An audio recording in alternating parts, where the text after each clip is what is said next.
أرسته زينة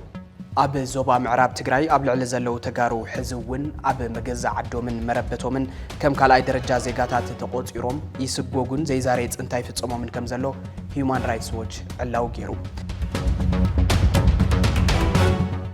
وقعت تجادلت تجري محكم ناي كله تجراوي ربرب كم زت قلب تحبيرهم ترامب أب إيران نموت زتفرد لن شو منتدك أنستيو كاب فرد موت كم زد حنا تحبيرهم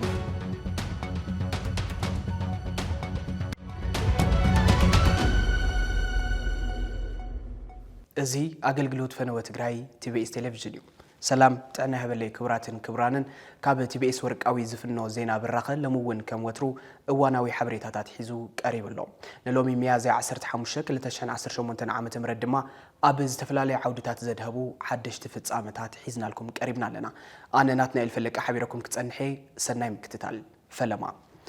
أب زوبا معراب تجري قبل على زلوا تجارو حزون أب مجزع عدو من مربته من كم كلا درجة زيجاتات تقوت يروم يسبقون زي زاريت انتي في تصمم من كم زلوا Human Rights Watch علاو جيرو Human Rights Watch بزي قارت يقص الزلوا مسقواق تجارو أب تحت زبل رئيسي زوج مجلسي أب زوبا معراب تجري حزون زي زاريت انتي في تصم كم زلوا زرقاقت يقبل قليصوم من قصة إثيوبيا نتيا معراب تجري في تصم زلوا سرعته وزخنا أدلو كبيد جهسات سبعة ومثلا مصراق عليتن دو كبلون قبل على زقبيد جهسات تساتفوا سب سلطان كأجدن تسوي علوم قبل على جبنياتات أدلاي متصراي بمقبار بحقينك حتى بايتا كم مشاتشو يقبايلو Human Rights Watch بايتو سلامن تسطتان حبرة أفريقاون بزعبات قداي سرع مبرهن هتوص مفتحن كندين اتتكال تسوي علوم زرزر لنا معراب تجري بحرقة مليونات تفناقيلمو أبت أنت تلو مليون دما أبت تحت وررتن تسفح فحتن خيرم عبقات سالس أنت تركبو وررت حيلتات نتات زوبات قصاصيروم زقبر وزلو فلوت أنت حزون علم لخا قلبوون يرخبلو نبرت زوبا معراب تجري زخون تجارو بزيف قارن بمسار من قسقاسهم كعقة النسرحهم بمعنكافن أنت يفتسم كم زلو اتسبسب أملاخيتو انت بس احنا تقلقالوتات زعنكفن بيخبر زجقونن عدلو زفتر سرعات يكايدلهم كم زلو يفلطو كان تخونه حزقن هيومان رايتس واتشون عبي افلطو بمهاب فتحي كنقص حاتيتو سبب سلطان بزكايد وزلو قست قبل على تجارو اب سمين ايثيوبيا كاب 20 كساب 20 خلتن ناي زنبرو كينات اكل مخانو بريو اب توان كاب زوبا معراب بحال استباررو اما ايتش حتى تجارو اب ماخل تግራይ اب زركب معسكرات تمزابلتي اب سكاف كونتات كم زركبو اتصبصاب مسملاخته ازوم تمزابلت كملسو زي مخالم زتفطر صقم كياكل حزر ما خالص انت يفصملو مالو خلوتيوم سب سلطان مالتون سب مزكل لمحران تግራይን እና ተዋጠጡሉ ጸንሕ ዝበሎ መሬት ኣብ ዘይፍታሕ ኩነታት መብጽሕ ዘዘኻኸረ እጽብጻብ ኣብ ሞንጎ መንግስት ፌደራልን ሰበ ስልጣን ትግራይን እውን ውጥረት የጋድድ ከም ዘሎ ገሊጹ ኣብ ዞባ ምዕራብ ትግራይ ዝርከቡ ተጋሩ ኣብ ኩሉ መዳያት ህይወቶም ከቢድን ሰብኣውነት ዝጎደሎን ጥሕሰት የጋጥሞም ከም ዘሎ ዝገለጸት ምክትል ዳይሬክተር Human Rights Watch ኣብ ኣፍሪካ ላቲቲያ ባደር ሰበ ስልጣን ኢትዮጵያን መሻርክቶምን ተጋሩ ብዘስካክ መንገዲ ኻልኣይ ደረጃ ዘይጋታት ተገይሮም ይንገላትዑ ይእሰሩን ይሰቃዩን ከም ዘሎ ገሊጻ Human Rights Watch أبو مونغور حترن لكاتي 2026 نربع سبات أبا كايدو زبول قلم محتد أبز أوانزي نبرت معراب تجرين كابت حساس 2025 يوميرهم خابت خباب زهادو مع سرت شوعات سبات نحويسو Human Rights Watch مش شمون تسرحتن تتكررديت دبلوماسية تاتن قالوا تكيلا تاتن ون بمزرب بعشرة مقابت Human Rights Watch نمنجس يتبع صموعنا مجمرة زرخبهم سبسبات أقرب كوانت نبرة መልስ ግን ከም ዘይረኸበ እቲ ዝወፀ ጸብጻባ መላኺቱ ኣብ 2020 ክሳብ 2020 ክልተን ኣብ ዝነበረ ግጭት ገዛውቶም ትካሎም መሬቶም ዝሰኣኑ ኣብ ዞባ ምዕራብ ዝነበሩ ተጋሩ ቃለ መሕተት ዝተገበረሉ ዋላ እንትኾኑ ካብ ነበርቲ ከባብን ሰበ ስልጣንን ዝቐጸለ ምግፋዕ ቀጻል ቀይዲ ግህሰት ጥሕሰት መሰልን የጋጥሞም ከም ዘሎ ገሊጾም ካብቶም ቃለ መሕተት ዝተገበረሎም ሓደ ትግራዋይ መታወቂያት ሓዲግና ኢና ይብል እዚ ማለት ኣብ ባንክ ስራሕና ሰሪሕና ክንኣቶ ይንኽእልን ዘለና ዝበለ ኮይኑ ዝወሃበና ግቡእ ግልጋሎት ኣይንረክብን በዚ ድማ ንጽገመለና ክብል ገሊጹ ኣብ ዓድና ዘለና ተጋሩ ብሰንኪ እቶም ወረርትን ዘመትን ኣብ መዓልታዊ ሸቃሊ ጥራሕ እዩ ክንሰርሕ ዝፍቀደና ዘሎ እምበር ከም ዓድና በብኽእለትናን ዓቕምናን ኣይንሰርሕን ዘለና ከም ዝበሎ እቲ ጸብጻባ መላኺቱ ዋላ ኣብታ ዝረኸብናያ ሸቕሊ እውን እንተኾነ ንጽረፍን ንዋረድን ንቕጥቀጥን ካልእ ጽዕንቶን ይበጽሕናን ኣሎ ክብል ንሂውማን ራይትስ ዎች ኣብ ዝሃቦ ቃለ መሕተት ገሊጹ ሓደ ወዲ 20 ዓመት ነባር ወሲኹ مبزحتو جزء نكنقساقس مچوتا يسمعنا كم دلاينا كنخونن ون ጭንቀትን ፍርሕን ይስምዕናን መባሉ ተደመጸ ኮይኑ እቶም ሓይልታት ጸጥታ እንተ ረኺቦም ኻ ይዘብጡ ኻን ይጻድፉ ኻን በዚ ምኽንያት ድማ ብናጽነት ኣይትንቀሳቀስን ክብል ዝተፈጠረ ጸገም ረድዩ ነዚ ኩነታት ዝተንተነት ትካል እዚ ሁሉ ጸገም ዝፍጠር ዘሎ ኣብ ዓዱን መረበትን ምዃኑ ዝሕዝንን ዘውጉን ተግባር ክኸውን ከም ዝገበሮ Human Rights Watch ገሊጹ እቶም ሰበስልጣን ዘለው ተጋሩ ኣብተን ከተማታት ካብ ዘለው ቦታ ንኽወፁ ካብ ቤት ጽሕፈት ወረዳ ግዝያዊ ፍቃድ ከም ዝወስድን ነበርቲ ዝኾኑ ግና እቲ ፍቃድ ንምርካብ ኣጸጋሚ ምዃኑ ሰበስልጣን ተከባብ ተለምዶ ንሕክምናዊ ምኽንያት ወይ ንኣረጋውያን ኣባላት ስድራቤት ንምሕጋዝ ጥራይ ዝህብዎ ፍቃድ ጥራሕ ምዃኑ ገሊጾም ይብል እቶም ፍቃድ ረኺቦም ካድሙ ዝኽኣሉ ልዕሊ 740,000 ካብቲ ከባቢ ካብ ውሽጢ ዓዲ ዝተመዛበሉ ሰባት ከም ዝኾኑ እቲ ጸብጻብ ኣመላኺቱ ዓለም ለኸ ቤት ጽሕፈት ስደተኛታት ኣብ 2025 ከም ዝጸብጸቦ ኣብ ማእኸል ትግራይ ኣብ ዘይተረጋገጸ ነጸጋምን ኩነታት ዝነበሩ ተመዛበልቲ መበቆሎም ካብ ምዕራብ ትግራይ እዮም ዝበሉ Human Rights Watch Amnesty International ኣብ ሚያዝያ 2022 ኣብ ዘብጽዎ ጸብጻብ ድማ ኣብ ምዕራብ ትግራይ ሓይልታት ጸጥታ ኣምሓራን ሓድሽ ሰበስልጣናትን ብኣተሓባባሪ ሓይልታት ፌደራል ኢትዮጵያ ኣብ ልዕሊ ሲቪል ህዝቢ ትግራይ ገበናት ኩናትን ገበናት አንጻር ሰብኣውነትን ከምኡውን ወፍሪ ዓሌት ምጽራይ ከም ዝፈጸሙ ኣረጋጊጾም እዮም ይብል እቲ ጸብጻብ ኣብ ልዕሊ ተጋሩ ዝሕጋዊ ማእሰርቲ ብግድግ ስደቱ ምግባር ሓዊሱ ከቢድ ገሰት ክሳብ ዝቕጽል እዚኦም ኣብ ልዕሊ ሰብኣውነት ዝፍጸሙ ገበናት ከም ዝኾኑን ብሓይሊ ክስደቱ ወይ ክመዛበሉ ምግባር ገበን ኩናት ወይ ገበና አንጻር ሰብኣውነት ክኸውን ከም ዝኽእል Human Rights Watch ገሊጹ መንግስቲ ኢትዮጵያን ክልላዊ ሰበስልጣን ኣምሓራን ትግራይን ነቲ ዘይተፈትሐ ኩነታት ዘባው ምዕራብ ትግራይ ኣብ ክንዲና ብንቡር ምምላስ ነዚ ህልው ጸገም ተጠቂሞም ብዋጋ ማሕተሻት ተመዛበልታ ብኻሊእ ዕንክሊል ከም ዘለዉ ገሊጹ መንግስቲ ኢትዮጵያ ተመዛበልቲ ናብ ምዕራብ ትግራይ ክምለሱ ናይቲ ግዛኣት ምሕደራ ንምውሳን ሬፈረንደም ክካየድ ከም ዘለዎን ብተደጋጋሚ ዝገለጸ እኳ እንተኾነ ስደት ተጋሩ ንምውጋድ ወይ ኩነታት ንምምሕያሽ ዝወሰደ ስጉምቲ ክሳብ ዛጊድ ዘምጽኦ ፍታሕ የለን ይብል እቲ ጸብጻብ ሰብ መዚ ምዕራብ ትግራይ ተመዛበልቲ ኣብ ትሕቲ ኣፍልጦ ዘለዎ ብምሕደራ ኣምሓራ ክሳብ ዝምለሱ ናብ ምምላስ ከም ዝድግፉን ብ2020 ኣብ ከተማ ማይካድራ ዝተፈጸመ ህልቂትን ካልኦት ከበድቲ ገበናትን ዝተኸሰሱ ውልቀ ሰባት ድማ ካብቲ መስርሕ ከም ዝግለሉ ብምግላጽ ዝሓዝክዋ ኣይሰድን እናበለ ምምጹ ኣዘኻኺሩ ሰበስልጣን ትግራይ እቲ መሬት ናብ ምሕዳር ትግራይ ክምለስ ቅድሚ ሬፈረንደም ድማ ኩሎም ተመዛበልቲ ናብ ሃገሮም ክምለሱ ፍቀደሎም እውን ተሓተቱ መጽኦም እዮም ዝበለት ጸብጻብ ንሓደ ወዲ 37 ዓመት ኣብ ኣካይደዮ ዝበሉ ቃለ ምሕተት ዝረኸቦ ዛንታ ካፊሉ ቅድሚ 3 ዓመት ካብቲ ከባቢ ብሓይሊ ዝተመዛበለ ዝመንእሰይ እዚ ሕዚ ካብ ምዕራብ ትግራይ ናብዚ ይመጹ ኣለዉ ዝበለ እንትኸውን ድሕሪ ዝኹሉ ፍታሕ ተጸቢዮም ከም ዝነበሩ ድሕሪ ሕዚ ግን ክጻወራ ይኽኣሉን ክብል ሓሳቡ ገሊጹ እቶም ከምዚ ዝገበሩ ዝነበሩ ካብ ገዛይ ክወጽእ ዘገደዱ ሰባት ሕዚ እውን ኣብኡ ንኻልኦት የጋፍዑ ኣለዉ ስለዚ እቶም ውልቀ ሰባት ገና ነቲ ከባቢ ዘመሓድሩ እንትኾኖም ውሕስነት ኣይስምዕናን ንድሕሪ ድማ ኣይንምለስን ኢናን ክብል ዘለዎ ስክፍታ ብዕንቆት ገሊጹ መንግስቲ ኢትዮጵያ ብመሰረት ኣባል ዝኾነሉ ውዕሊ ውሽጣዊ ተመዛበልቲ ኣብ ኣፍሪቃ ውዕሊ ካምፓላ ሕብረት ኣፍሪቃ ክሰርሕን ቅድሚ ሕዚ ዝተለለየ ሓላፊ ጸጥታን ምክትል ኣመሓዳሪ ናይቲ ዞባ ኮሎኔል ደመቀ ዘውዱ ሓዊሱ ኣብ ከቢድ ገሰት ዝሳተፉ ግዝያዊ ሰበስልጣን ብምእጋድ ብምምርማርን ተሓተቲ ብምግባርን ንሕጋዊ ምምላስ ተመዛበልቲ ዘለዎ ቁርብነት ከርኢ ከም ዝግባእ Human Rights Watch ገሊጹ ኣብ ጸብጻባት Human Rights Watch መንግስቲ ኢትዮጵያ እውን ኣብ ምዕራብ ትግራይ ዘሎ ኣፈላላይ ስርዓት ብህጹጽ ኣቋሪጹ ናብቲ ክልል ዝኣቱ ነጻ ተቆጻጸርቲ መሰላት ክበጽሑ ክፈቅድ ይግባእ ዝበለ እንትኸውን እዚ ድማ ብርክት ዝበሉ ናይ ዑደት ሕቶታት ዘቕርቡ ፍሉይ ሪፖርተራት ሕቡራት ሃገራት ብዛዕባ ሰብኣዊ መሰላት ውሽጣዊ ተመዛበልቲ ከም ዝርከብዎ ምስ ገለጸ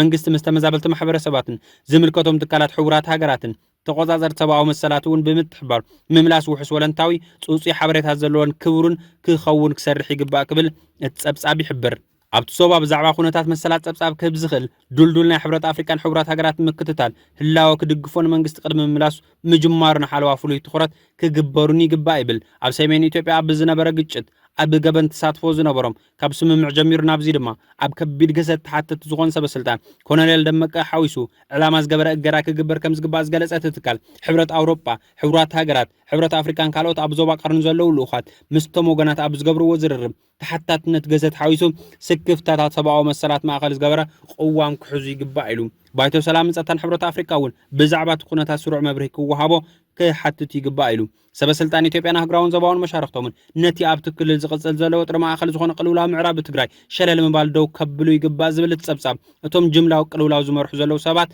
ኣብ መወዳእታ ክሕተቱ ከም ዘለዎም ኣመላኺቱ ኣብ ዞባ ምዕራብ ትግራይ ኣብ ልዕሊ ተጋሩ ዝፍጸም ዘሎ ዘይሕለልን ስርዓታውን ስደት ዘቃልዕ ጸብጻብ ብጽኑዕን ብዘይጥርጣረን ከም ዝድግፎ ውድብ ናጽነት ትግራይ ኣብ ዘውጽኦ መግለጺ ሓቢሩ ስምምዕ ፕሪቶሪያ ቅድሚ ኣስታት 4 ዓመታት ብመጽዋዕታት ሰላምን ምምላስ ስርዓትን እኳ እንተተፈረመ እቲ ክውንነት ንህዝብና ግን ሕልሚ ቀትሪ ኮይኑ ይቕጽል ኣሎ ኢሉ ከም ምርኣያ ድማ ዜጋታት ኣብ ምዕራብ ብኻልኣይ ደረጃ ዜግነት ክረኣዩን ብዘይ ፍቃድ ምእሳርን ቀንዲ ምልክት እዩ ክብል እቲ ውድብ ገሊጹ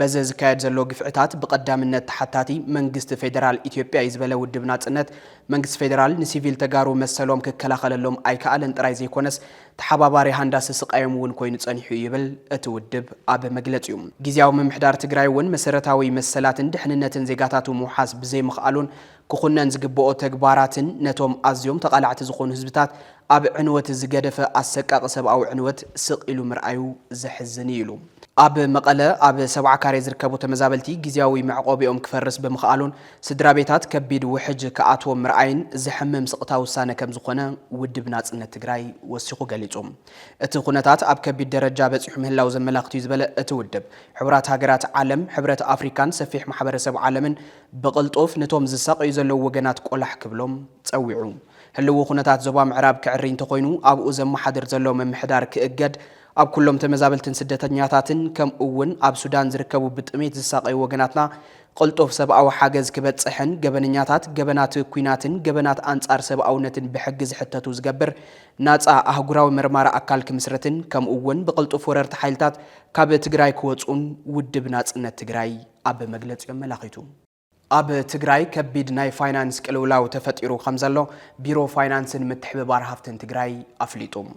أتبيرون مينستر فاينانس فيدرال أبزت صحفو دبدابة كساب حزي كلك أغز نبرو ببليونات زقمت بجت بزي ملقاقو هيوت أشحات سرحتنياتاتن استفلالي لمعاتاو سرحتن أب حدقا وديقوم اللو كبل قليتوم بيرو فاينانس تجراي كمز قلتو أب قلتشحن 10 شمونتن عام تمرت نتجراي كابز تمدبة 23.6 بليون بر تغلالا بجت كساب ورح مقابيت 17.1 بليون بر كلك أغنيرو يخون مبر منجست فيدرال كساب حزز لقاقو 8.5 بليون بر طرح بمخانو لعلي 8.6 بليون بر بجت كم زت عجته اتبيرو أفليتوم بسنك ازي ناي بجت زي ملقاق نحدم 241 شح سرحتنياتات منجست تجراي دموز مخفال كم زي تخاله اتبيرو وسيخو قليتوم إذا قالوا لو زدما قبل علتهم سرحتنياتاتن سدرابيتاتومن كبيد محبراو سقاي يورد كم زلهم تحبيرو نلمعاتاوي شتوتات تبايلو زتمدبل علي 844 مليون بر بجت ملؤ بملؤ بزي ملقاو أبتقلل زكايدو زنبرو لعلي إسراء عبيتنا لمعات بروجكتات سروحهم كقوارص وتجديدهم كم زلو تجليتولهم بيرو فاينانسن هفت تفترون أجات مزلو قلولاو محبارون زيومن كم زيومن زبلو تجمعات أيجت منان زبالة فرام وعلي بريتوريا زخنا ود بحوحاتن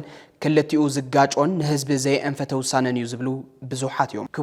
كبرانن قدم كبل أبال ما أخلاي كوميتي ود بحوحات زخنا دكتور أبراهام تقستم كم زعينت قلولاو انتجات من كلو كالوت النوسدوم أمارات اللونا مبالو ززقاقر قال نباكم كنبل تعصوا إيكونومياوي عصوا دارجا مولي يخوين زلا تجراي بس ما خل عد زر خواز نور إيكونومياوي قداتون ملو حسيب ملو بتيسم ملو خمزيل كام قصالة يكال مفتحات سلا زي ولا يكون المفتحات اللي هو بترى راديها يفتح ده هون يقال ده هون بزبليو زغلو تعجستي توصيل زنا دقيم جن بقى لا زي قصة له درجة توزيع سلا زلا تجراي فليز ولا مفتح تنادي له درجة بس حلا كم زفلت مسقرات تزبطات مسقرات عدتات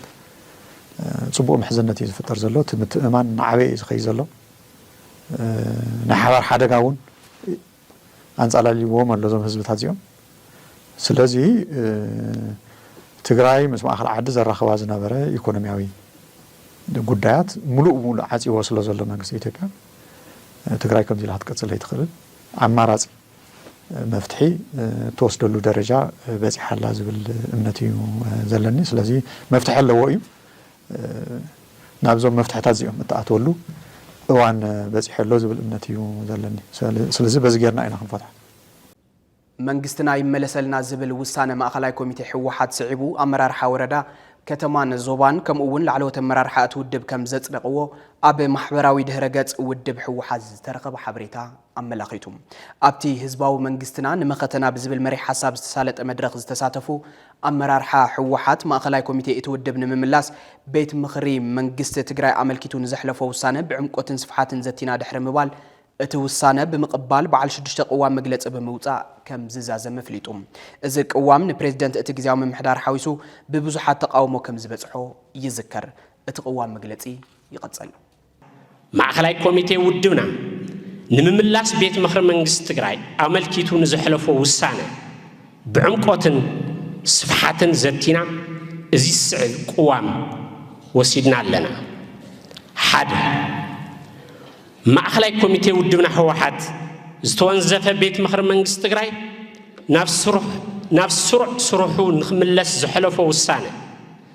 ህዝቢ ትግራይ ከም ህዝቢ አንጸላሊዎ ንዘሎ ሓደጋ ህልውና ዝተረድአን ህዝብና መቃለሲ ማእኸል ክህልዎ ዝገብርን ውሳነ ስለ ዝኾነ ንተግባራውነቱ ግቡእና ክንፍጽም ወሲና ኣለና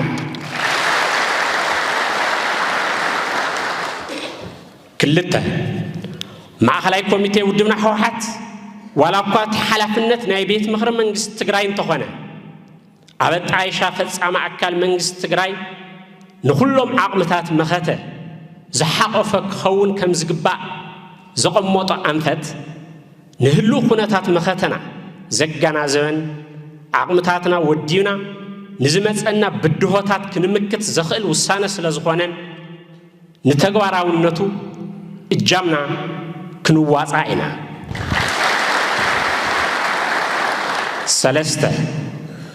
ንዕውትነት ስራሕቲ እዚ ኣብ ፈታኒ እዋን ህዝቢ ትግራይ ንምምራሕ ሓላፍነት ዝሽከም ዘሎ ቤት ምኽሪ መንግስቲ ትግራይ ካባና ትፅቢት ዝግበር ኩሉ ክንፍጽም ቃል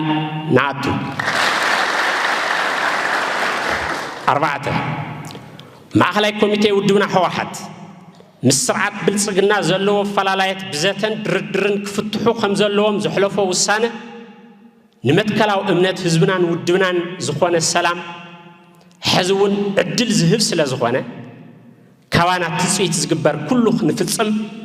ቃል ንኣቱ ሓሙሽተ መላእ ኣብ ውሽጥን ወፃእን እትርከብ ህዝብና እቲ ንዓመታት ዝተቓለስካሉን ክቡር መስዋዕት ዝኸፈልካሉን መሰል ዓርሰ ውሳነኻ ንምርግጋጽ ኣብ ዝግበር ቃልሲ ሎሚ እውን ከም ወትሩ ወሳናይ ተራኻ ከም ትዋፃእ ንተዓማመን ንሕና ኣመራርሓ ውድብካ ሕወሓት ድማ መርሒ እጃምና ከም እንዋፃእ ከነረጋግጸልካ ንፈቱ ሽዱሽተ ንብሔራዊ ህልውናን ረብሓን ህዝቢ ትግራይ ትቃለሱ ፖለቲካዊ ውድባት ትግራይን ደገፍቲ ቃልስናን ኣብ ንምርግጋጽ መሰል ዓርሰ ውሳነ ህዝቢ ትግራይ ኣብ እንገብሮ ቃልሲ ኣብ ጎንና ኮይንኩም ድጋፍኩም ክትገልጹ ጻውዒትና ነቕርብ ህዝባዊ መንግስትና ንመኸተ ንብሔራዊ ህልውና ዘለዓለማዊ ክብርን ሞገስን ንስዋዕትና ኣመራርሓ ህዝባዊ ወያነ ሓርነት ትግራይ 14 ሚያዝያ 2018 ዓመተ ምህረት መቐለ ዝነበረ መንግስትና ናብ ስልጣን ክምልስ የዝብል ውሳነ ማእኸላይ ኮሚቴ ውድብ ሕወሓት ኣዋጅ ኩናት ጌርካ ዝውሰድን ሓደገኛ ውሳነን ይኽብል ውድብ ዓረና ትግራይ ኣብ ዘውፅኦ መግለፂ ሓቢሩ እዚ ውሳነ እዚ ነቲ ብውዕሊ ፕሪቶርያ ደው ኢሉ ዝነበረ ኩናት ብዘገድድ ጽምዶታት ዝሓወሰ ዝተሓላለኸ ኩነታት ደጊሙ ክውላዕ ዝገብርን ሓላፍነት ዝጎደሎን ውሳነ ክብል እቲ ውድብ ተቃዊሙሎ ዝርዝር ኣለና ካብ ዓረና ትግራይ ዝተውሃበ እዋናዊ መግለፂ በኮርን ልዕሊ ኮርን ዝዕጀብ ጉባኤ ኣካይደ ዝብል ጉጅለ ሕወሓት ነቲ ንጆኖሳይዳዊ ኩናት ክወልድ ግደ ኣንበሳ ዝተፃወተ ዘይሕጋዊ በረፃ 2012 ዓ.ም ከም መቃለስ ዛዕባ ብምግባር ነቲ ዝተመረፀ መንግስቲ ኢሉ መስሪትዎ ዝነበረ ገበነኛ ክልላዊ መንግስቲ ናብ ስልጣን ክምልስ የኢሉ ምውሳን ክኾነ ተባሂሉ ብሕወሓትን መጻሙዱን ዝተፈጸመ ኣዋጅ ኩናት ጌርካ ዝውሰድን ሓደገኛ ውሳነን ይብል እቲ ውድብ እቲ ብዕጡቃት ተጠቂሙ መፈንቅለ መንግስቲ ብምክያድ ንሓደ ዓመት ኣብ ስልጣን ፀንሐ ጥምረት ጉጅለ ሕወሓትን ወታደራዊ ክንፊ ኮርን ልዕሊ ኮርን ዘጠያሽዎ ግዝያዊ ወታደራዊ መንግስቲ ነታ ካብ ጎበዝ ዝተረፈት ግዝኣታን ካብ ሞት ንሕንጢት ዘምለጠ ህዝብን ንዝኸፍአ ሓደጋ ኩናት ኣሳጢሕዎ ይርከብ ከምታ ኣድግስ ካብ ሙማታ ሙጉታታ ዝበሃል እቲ ብመፈንቅለ መንግስቲ ናብ ኮርቻ ስልጣን ቁጢጥ ዝበለ ሓይሊ ናብ ክልተ ብምግማዕ እቲ ሓደ ውዕሊ ፕሪቶርያ መሰረት ገይረ ንተወሳኺ ሓደ ዓመት ኣብ ስልጣን ክፀንሕ እየን ትብል እቲ ካልእ ጉጅለ ድማ ውዕሊ ፕሪቶርያ ኣፍሪሰ ናብቲ ጆኖሳይድ ዝወለደ ዘይሕጋዊ ምርጫ 2012 ዓ.ም ተመሊሰ ዝነበረ ንስልጣን ዳግም ክሕዝየና ብዝብል ወጥጥ ኣትዮም ኣለዉ ይብል እቲ መግለፂ እዚ ተግባር እዚ ነቲ ብውዕሊ ፕሪቶርያ ደው ኢሉ ዝነበረ ኩናት ብዝገደደን ጽምዶታት ዝሓወሰ ዝተሓላለኸ ኩነታትን ደጊሙ ክውላዕ ዝገብር ሓላፍነት ዝጎደሎ ውሳነ ይብል ውድብ ዓረና ትግራይ ምስቲ ጆኖሳይድ ዝፈጸመ ሻዕብያ ብምስላፍ መጋባሪኡ ዝገብር ምዃኑ ኣዝዩ መሰከፍ ይገብሮ ይብል እትውድብ እዚ መወዳእታ ዘይተረኸቦ ጸገም ንምውጻእ ንኹሎም ፖለቲካዊ ሓይልታት ዝሓቆፈን ዘሳተፈን ግዜያዊ ምምሕዳር ንምምስራት ምስ ዝብልኮቶም ሰብ ግደ ተኸታተልቲ ዘተን ምርዳእን ምግባር ውዕሊ ምቁራጽ ተጻብኦ ፕሪቶርያ ከይተሸራረፈ ክፍጸም ምግባርን ናብ ኩናት ዘምርሕ ጎነጽን ከም ዘየድልን ኩሎም ጸገማት ህዝቢ ትግራይ ብሰላምን ዘተን ጥራሕ ክፍትሑ ምግባር ሕወሓት ምስ ሻዕብያን ካልኦት ሓይልታትን ብምሽራኽ ትግራይ ዓውደ ኩናት ንምግባር ዝገብሮ ዘሎ ርኡይ ምንቅስቓስ ደው ክብል ምግባር ኣብ ኩለን ምምሕዳራት ትግራይ ንመረጻ ምቹ ባይታ ብምፍጣርን ሰላማዊ ፍትሓዊ ዲሞክራሲያዊ መረጻ ብምክያድ ቅቡልነት ዘለዎ ክልላዊ መንግስቲ ትግራይ ምፍጣርን እዮም ይብል ጻውዒት ይብል ውድብ ዓረና ትግራይ ኣብ መላእ ዓለም ዘሎ ትግራዋይ ብጥልመት ጉጅለ ሕወሓት ዝተዘረገ ሓድነት ብምምላስ ዓድና ካብ ኣጋጢምዋ ዘሎ ዓዘቕቲ ጥፍኣት ክትወፅእ ብሓባር ክቃለስ በዚ ኣጋጣሚ እዚ ንጽውዕ ይብል ማሕበረሰብ ዓለም ነዚ ብሕወሓት ተኣውጅ ዘሎ ናይ ጥፍኣት ኩናት ጠጠው ንክብልን ውዕሊ ፕሪቶርያ ብዘይውዓል ሕደር ተግባራዊ ንክኾንን ኣድላይን ቁልጡፍ ሓገዝን ክገብር ንጽውዕ ይብል ውጉኣት ተጋደልቲ ትግራይ ምሕካም ናይ ኩሉ ትግራዋይ ርብርብ ከም ዝጠልብ ተሓቢሩ እዚ ዝተሓበረ ኣብ ከተማ ሽረ እትነብር ቅድስት ትግራወይቲ ወናኒት ሆቴል ኣሉላ ወይዘሮ ጥሩ ገብረ ሚካኤል 25 ጉዳኣት ሓርበኛታት ኩናት ትግራይ ንኽሕከሙ 1 ሚልዮን ብር ንኮሚሽን ሓርበኛታት ትግራይ ኣብ ዘውፌትሉ እዋን ምዃኑ ድወት ገሊጹ እቲ ሓገዝ ንሃለዋትና ኣካሎም ንዝገበሩ ጀጋኑና ይንእሶም እምበር ኣይበዝሖምን ብምባል ዝገለጸት እቲ ሓገዝ ዝገበረት ወገን ጸገም ጀጋኑ ውግኣት ተጋደልቲ ብዘላቕነት ንኽፍታሕ ኣብ ጎኖም ኮይና ከም እትሰርሕ ገሊጻ ሜዲካል ዳይሬክተር ሆስፒታል ኣዋሽ ዶክተር ኣወጣሃኛ ብርሃ ብጊዲኡ ጫፍ ብልሒ መኸተ ዝኾኑ ጀጋኑ ተጋደልትና ስለ ህዝቦምን ዓዶምን ተኳሽሖም መስዋዕቲ ከፊሎም ኣካሎም ጎዲሎም ህልውናና ቀጺሎም እዮም ዝበለ እንትኾን ጠለብ ተሓካሚ ዝምልእ ሓገዝ ንኽህሉ ኩሉ ክረባረብ ይግባእ ኢሉ ምክትል ኮሚሽነር ኮሚሽን ሓርበኛታት ትግራይ መሐሪ ኣሰፋ በወገኑ ዝተገብረ ሓገዝ ብምምስካን ካልኦት ውግኣት እውን ንኽሕከሙ ሰብ ሃፍትን ዲያስፖራ ወገናትን ሓገዛቶም ኣጠናኺሮም ንክቕጽሉ ጸዊዑ ካብ ዜና ወጻኢ ፕሬዚደንት ኣሜሪካ ዶናልድ ትራምፕ ንኩናት አንጻር ኢራን ዘይደገፉ ኣባላት ኔቶ ንምቕጻዕ ጽቡቃትን ሕማቃትን ዓድታት ዝብል ዝርዝር ከም ዘዳለወ ተገሊጹ እቲ ፕሬዚደንት ኣብ ልዕሊ ከም በዓል ዓባይ ብሪጣንያን ፈረንሳይን ዝኣመሰላ ኤውሮጳውያን መሻርክቲ ሃገራት ኣሜሪካን እስራኤልን አንጻር ኢራን ዝገብረኦ ስርሒት ቅያዊ ቁጥዐ ብቐጥታ ብዘይ ምድጋፎም ዘደንግግ ዝርዝር ምዃኑ ተገሊጹ እቲ ዝርዝር ሃገራት ኣብቲ ኩናት ብዘለወን ተሳትፎ መሰረት ዝሰርዕ ኮይኑ ነቶም ዘይደገፍዎን ምቕጻዕ ዝዓለመ እዩ ተባሂሉ እቲ ኣብ መወዳእታዊ ወርሒ ለካቲት ዝጀመረ ሙሉእ ኩናት ማእኸላይ ምብራቕ ዓብይ ቅልውላ ወስዒቡ ከም ዘሎን ብፍላይ ብሰንኪ ምዕጻዊ መጻብቦ ሆርሙዝ ዓለም ለኻዊ ሕጽረት ነዳድን ጋዝን ከም ዘስዕበ ዝፍለጥ እዩ ሃገራት ኤውሮፓን ሰላም ክደፍኡን ከለው ትራምፕ ትእዛዛቱ እንተዘይተሰሚዖም ሰራዊት ኣሜሪካ ካብ ግዝኣታቶም ከውጽኡን ካብ ኔቶ ከይተረፈ ጠቕሊሎም ክወጹ ምዃኖምን የፈራርሕ ከም ዘሎ ዲፕሎማስያውያን ምንጭታት ብምሕባር መራኸብቲ ማዕኸናት ይጽብጽባ ኣለዋ ሰለስተ ኤውሮፓውያን ዲፕሎማሰኛታትን ሓደ በዓል ስልጣን ምክልኻል ኣሜሪካን ንፖለቲኮ ኣብ ዝሃብዎ ሓበሬታ ዋይት ሃውስ ነተን ሃገራት ንምስራዕ መደብ ከም ዘለዎ ሓቢሩ እንተኾነ እቲ መቕጻዕቲ ብኸመይ ከም ዝፍጸም ንጹር ከም ዘይኾነ ተገሊጹ ገለ ሰበስልጣን ኤውሮፓ ነቲ ውጥን ትራምፕ ኣብ ሕቶ ኣብ ዘእተውሉ እዋን ሰራዊት ኣሜሪካ ካብ ሃገራት ኤውሮፓ ምስሓብ ንመሻርክታ ጥራይ ዘይኮነስ ንባዕላ ኣሜሪካ እውን ዝቐጽዕ እዩ ክብሉን ከለው ቁጥዐ እቲ ፕሬዚደንት ግን ንዝምድና ስግረ ኣትላንቲክ ዝያዳ ጸጊሙ ከም ዘሎ ተሓቢሩ ትራምፕ ኣብ ኢራን ንሞት ዝተፈረደለን 8 ደቂ ኣንስትዮ ካብ ፍርዲ ሞት ከም ዘድሓነ ተሓቢሩ ካብተን 8 ደቂ ኣንስትዮ እተን 4 ብቅልጡፍ ክፍትሓ ምስ መራሕቲ ኢራን ስምምዕ ተበፂሑ ከም ዘሎን እተን ዝተረፈ 4 ድማ ናይ ሓደ ወርሒ ማእሰርቲ ጥራይ ክፍረደለን እዩ ዝብል ውሳነ ስምምዕ ከም ዝተመሓላለፈን ተሓቢሩ ትራምፕ ኣብ ትሩዝ ሶሻል ገጹ ኣብ ዝለኣኾ መልእኽቲ መራሕቲ ኢራን ሕቶ ፕሬዚደንት ኣሜሪካ ኽቢሮም ምቕባሎም ልዑል ምስጋና ከም ዘለዎ ገሊጹ እዚ ስጉምቲ እዚ ኣብ መንጎ ክልቲአን ሃገራት ልዑል ወጥሪ ኣብ ዝረኣየሉ ዘሎ እዋን ሓዱሽ ኣፍ ደገ ልዝብ ሰላም ክኸፍት ከም ዝኽእል ተስፋ ተነቢሩ ዘሎ ካልእ ዝርርብ ዲፕሎማሲ ምዃኑ ተገሊጹ ትራምፕ ኣነ ምስ መጻኹ ነቲ ኩናት ደው ከብሎ ዝብል ናይ ጉስጓስ መጽውዕኡ ኣብ ግብሪ የውዕሎ ከም ዘሎ ዘመላኽት እዩ ድማ ተባሂሉ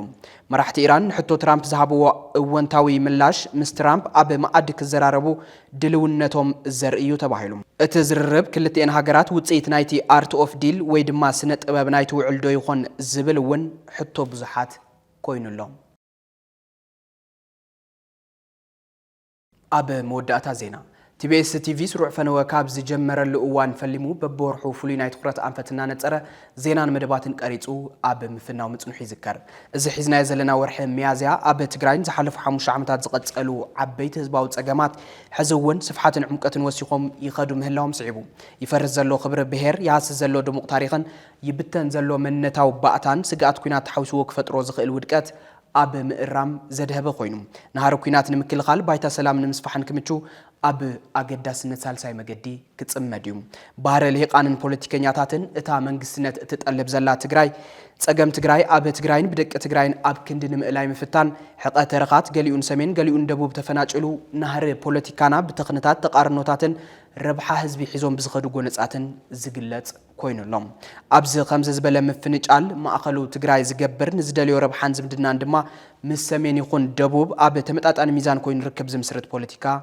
يدلي إزدما سالساي مجديل كموسادي كعل تجراي كابتاتياتو زلا كل مدياوت سجم كتوتسن حزبنا أنا بجبو خبرو كملسن أب من جوحوات زهلو سنة بز سالساي مجدي أما أزين كاب من رحمة الشهز باو بايتو تخروتنا بز جبر أنفت كعل سنمتاو TBS تقلال لازينان مدباتون بز استقانيو كجبريوم إز فلوي أجداس أجندازي نلوم بزعب حساب كنت أمتو بزي مكارنا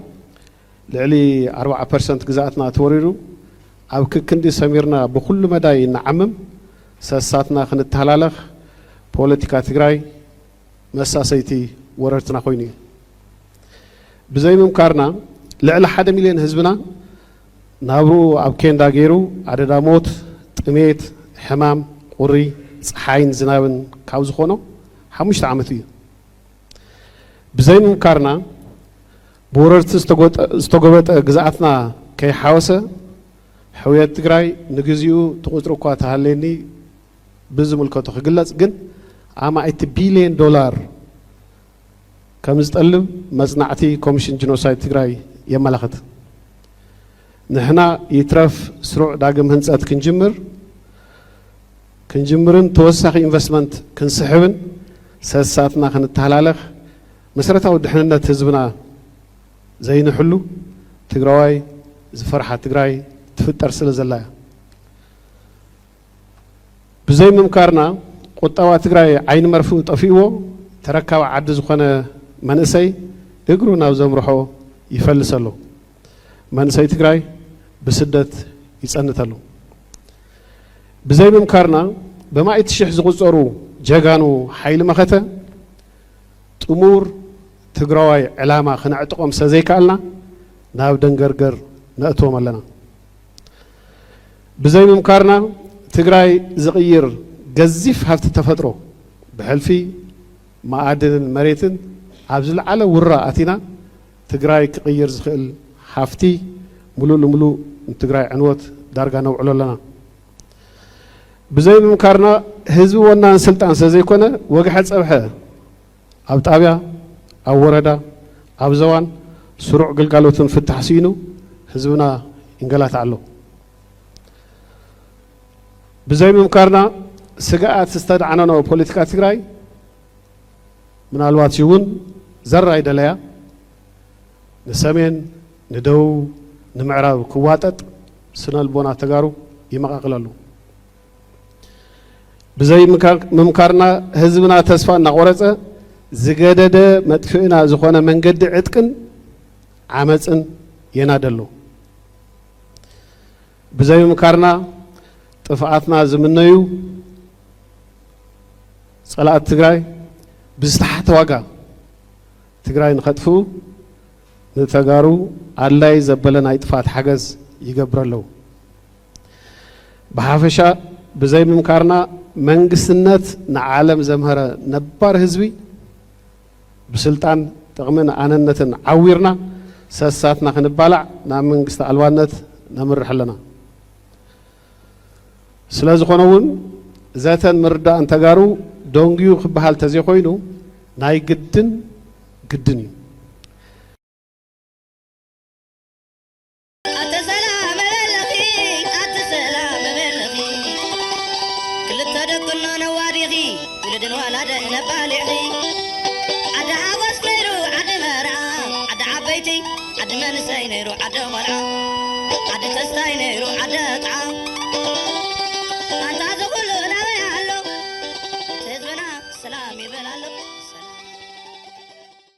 ክቡራትን ክቡራንን ሎሚ ዘዳለና ዮም ዜናታት አብዝ ከንቢትና ለና ምስ ዜናታት ሰዓት ሓቢርኩም ጽናሕ ኩናትና ይልፈልቀ ነይረ ሕዚ ድማ ምስ ዝተረፉ ምድላዋት ቲቢኤስ ቴሌቪዥን ሰናይ ጻልሒት ክኾነልኩም ይምነ ሰላም